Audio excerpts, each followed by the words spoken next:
এই পেকেটটোৰ অভ্যাসে মোৰ দাঁতকেইটা নষ্ট কৰিব।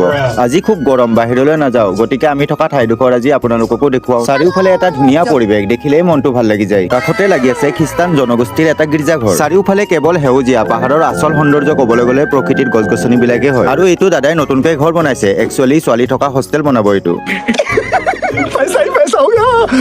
আৰু সৰুকৈ এখন ফুলৰ বাগিচা বনাইছে। কি কিবা ফুল আছে মই নিজেই নাজানো। ৰ'ব, ইয়াতে কেইটামান লালমোহন দেখিছো। ধেত, এইকেইটাতো লালমোহন নহয়, এইকেইটা বুঢ়া তামোলহে। বাৰু যি নহওক, চাৰিওফালে এটা ধুনীয়া সেউজীয়া পৰিৱেশ, দেখিলে মনটো কিবা ভাল লাগি যায়। এইজনী দাদাৰ ছোৱালী ৰাতিটো আমাৰ টোপনি নষ্ট কৰি দিনত চাকি ফূৰ্তি মনেৰে আছে।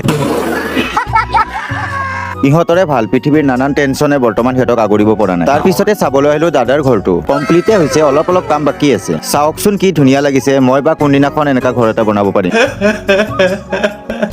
বাৰু যি নহওক, 6 মাহ আগত ভোট জলকীয়া খাই ইয়াতে গুটি পেলাইছিলো, আৰু এতিয়া ডাঙৰ হৈ ভোট জলকীয়াৰ ফুল হৈছে। যদি পোক পৰুৱাই নষ্ট নকৰে তেনেহলে 2-এটা ভোট জলকীয়া খাব পাম।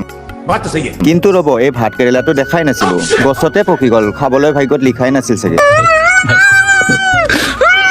আপোনালোকক দেখুৱাতে মই চাহ খাবলৈ পাহৰিলো, গতিকে বিস্কুট আৰু কেইটামান সান্দহগুৰিৰ লগত চাহকাপ খাই ললো। কিন্তু চাহ খোৱাৰ পিছত এই পেকেটটো মুখত নোসোমালে দিনটো আধৰুৱা হৈ পৰে। কোনে কোনে চিখৰ খাই ভাল পায় কমেণ্ট এটা কৰিবচোন।